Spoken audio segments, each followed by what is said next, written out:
નમસ્કાર. આજે જામનગર મહાનગરપાલિકા દ્વારાની જનરલ બોર્ડ્સમાં આપણે 3 એજન્ડા, જેમાં જામનગર મહાનગરપાલિકાનું અંદાજપત્ર, તેમજ નગર પ્રાથમિક શિક્ષણ સમિતિનું અંદાજપત્ર અને VM Mehta municipal arts and commerce કોલેજનું અંદાજપત્ર રજૂ કરવામાં આવ્યું હતું, જે બહુમતીથી મંજૂર કરવામાં આવ્યું છે. સ્ટેન્ડિંગ કમિટી ઠરાવ નંબર 1641, 45, 1645, 1646ની ભલામણ અન્વયે આજરોજ મળેલ સામાન્ય સભામાં 2025-26નું રિવાઇઝ અને 2026-27નું મહાનગરપાલિકાનું બજેટ મંજૂર કરવામાં આવેલ છે. ઉઘડતી પુરાણ 372.72 કરોડ, વર્ષ દરમિયાન અંદાજિત આવક 1661.81 કરોડ, વર્ષ દરમિયાન અંદાજિત ખર્ચ 1854.10 કરોડ, બંધ પુરાણ 280.43 કરોડ. આમ કોઈપણ જાતના નવા કરદર વગર વર્ષ 2026-2027નું મહાનગરપાલિકાનું વિકાસલક્ષી બજેટ મંજૂર કરવામાં આવે છે. 2026-27ના વર્ષ માટે અલગ અલગ કરદર અને ચાર્જીસમાં સૂચવેલ 9.10 કરોડનો વધારો નામંજૂર કરીને મંજૂર થયેલ કરદર અને ચાર્જીસ યથાવત રાખવામાં આવે છે. આગામી તારીખ 13/2/26 થી 31/3/2026 સુધીમાં તમામ બાકી રકમો એકી સાથે જે ભરપાઈ કરશે તેને વ્યાજમાં 100% વ્યાજ અને પેનલ્ટીમાં માફી, જે હાઉસ ટેક્સ, વોટરવર્ક્સ, વ્યવસાય વેરો, કારખાના લાયસન્સ, દુકાનના ચડત ભાડા સહિત તમામ પ્રકારના ટેક્સ અને ચાર્જીસને લાગુ પડશે. તેમજ સને 2025-26માં જે તે કેટેગરી વાઇઝ આપવામાં આવેલ રિબેટ મુજબ સને 2026-27ના વર્ષ માટે 45 દિવસના બદલે 60 દિવસનું આ રિબેટ આપવાનું મંજૂર કરવામાં આવેલ છે. શિક્ષણ સમિતિનું કોર્પોરેશનના ફાળા પેટે ₹25 કરોડ તથા શાળા ફર્નિચર અને શાળાના મકાનના રિપેરિંગ, નળ, લાઇટ ફિટિંગ, વિજ્ઞાન ભવન અને રમતગમત સંકુલ માટે કેપિટલ બજેટમાં ₹2.10 કરોડ સહિત 27.10 કરોડની જોગવાઈ કરવામાં આવે છે. આ સાથે જામનગર મહાનગરપાલિકા સંચાલિત VM Mehta municipal arts and commerce કોલેજને મહાનગરપાલિકા તરફથી ₹15 લાખની ફાળવવાની જોગવાઈ કરવામાં આવે છે.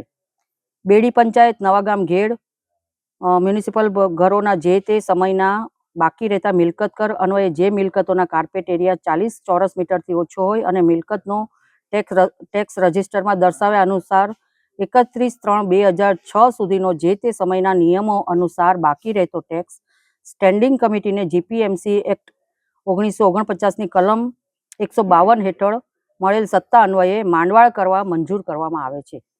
જામનગર શહેરમાં આવેલા જૂના સ્મશાન ગૃહની જાળવણી અને તેના સંચાલન આદર્શ સ્મશાન ગૃહના સંચાલક શ્રીઓ દ્વારા થઈ રહી છે.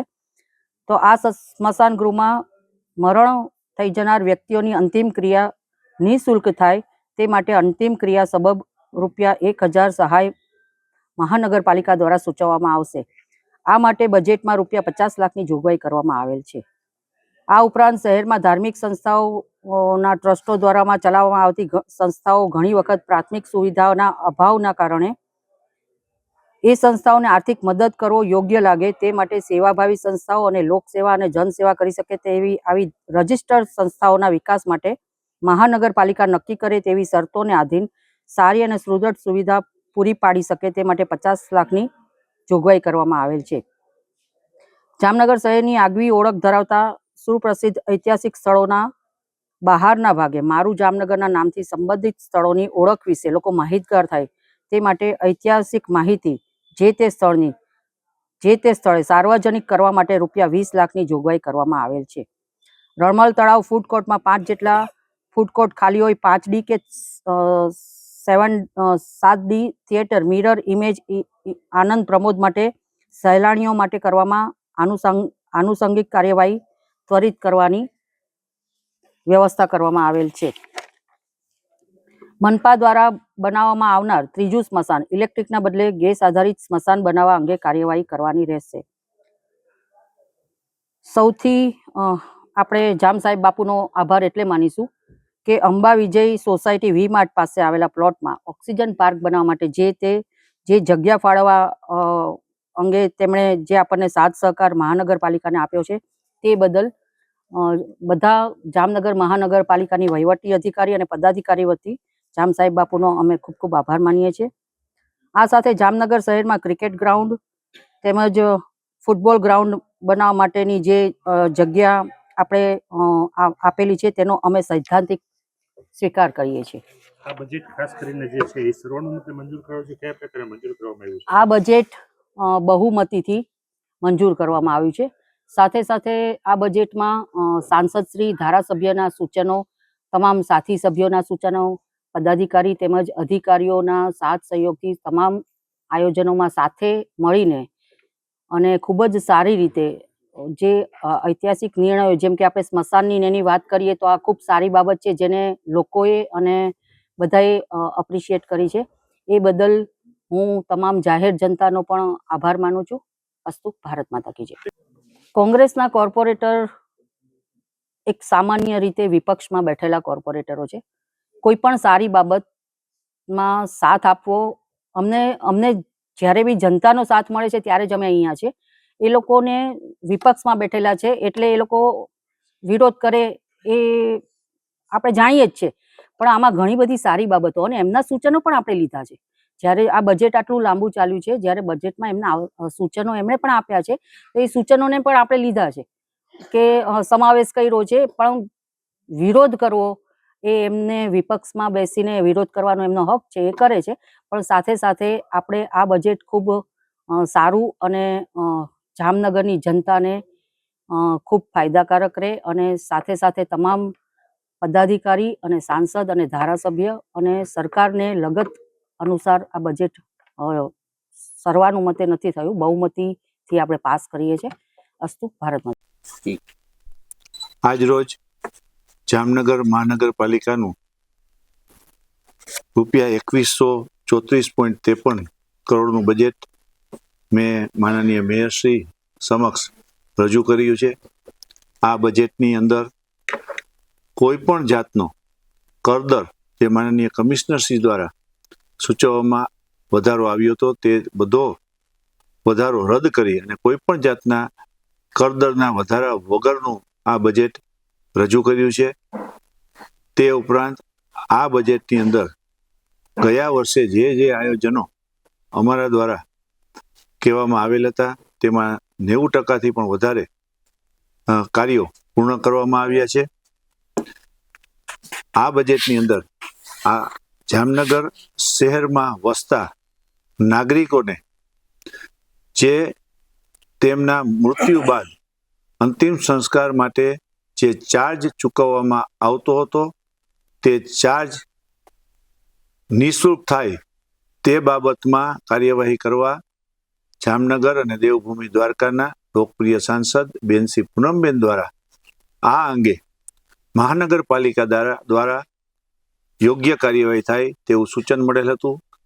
તે સૂચનના આધારે ગઈ સ્ટેન્ડિંગ કમિટીમાં તે સ્મશાનના સંચાલકો સાથે બેઠક કરી અને હવે પછીથી આજ રોજ બોર્ડમાં આ બજેટ મંજૂર થઈ ગયું છે. હવે એની સાથે MOU કર્યા બાદ કોઈ પણ જાતનો ચાર્જ અંતિમ ક્રિયાનો કોઈ નાગરિકને ચૂકવવો નહીં પડે. એનો જે ચાર્જ જે સ્મશાન સંચાલકો દ્વારા લેવામાં આવતા હતા તે ચાર્જ હવે મહાનગરપાલિકા ચૂકવશે.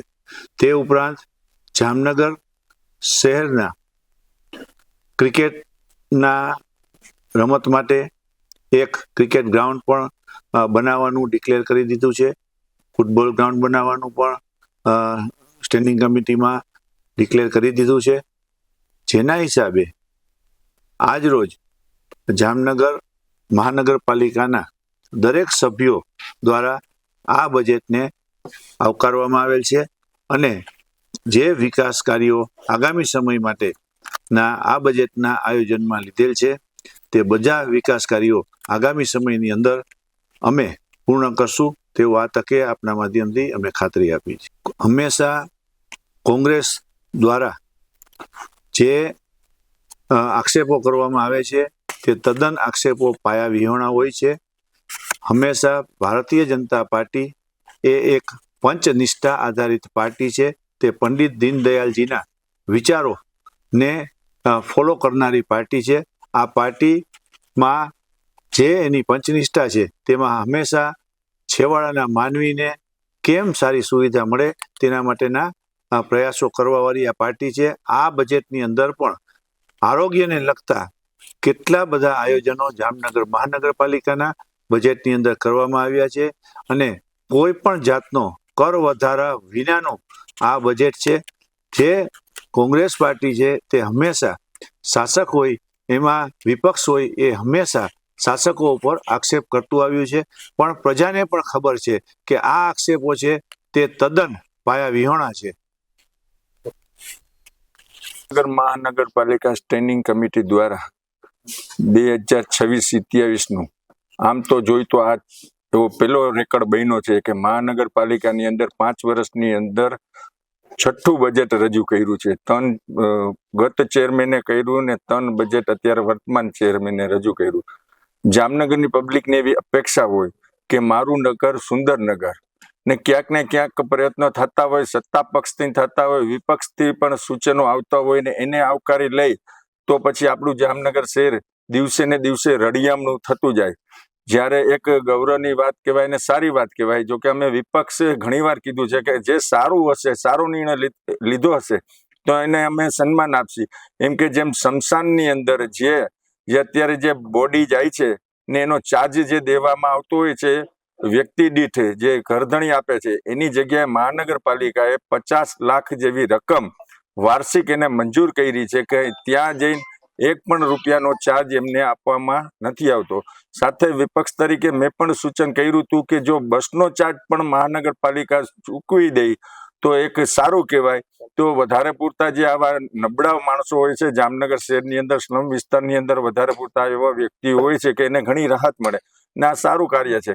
ને જ્યારે જામનગર શહેરની વિકાસની વાત કરે ત્યારે સરકારશ્રીમાં ગ્રાન્ટ આવે છે, નો ડાઉટ બધાને આવે છે, પણ આ વખતે અમને 6ઠું બજેટ છે પણ 4 ગ્રાન્ટ જ આવી છે. અમે અપેક્ષા રાખી છે કે 4થી ગ્રાન્ટ પણ વહેલા થકે અમે સભ્યને લોકભાગીદારીની ગ્રાન્ટ આવે ને અમારા કામ થાય. તે બદલ પ્રયત્ન સત્તા પક્ષની અંદર ચેરમેન બેઠા છે એ કરે તો સારી બાબત છે.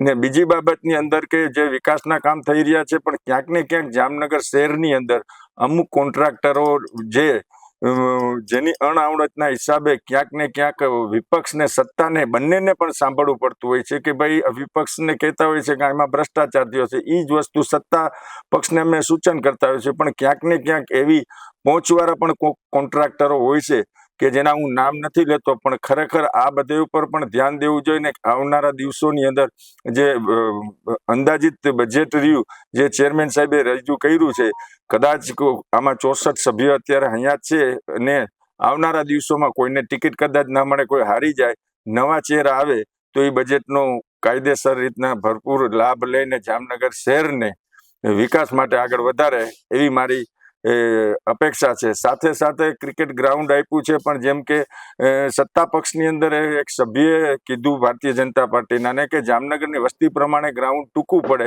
તો એવી પણ અપેક્ષા રાખી છે કે વધારેમાં વધારે ગ્રાઉન્ડ બને, ફૂટબોલનું ગ્રાઉન્ડ બને, એથ્લેટિક બને, સ્પોર્ટ સંકુલો વધારે પૂરતા બને.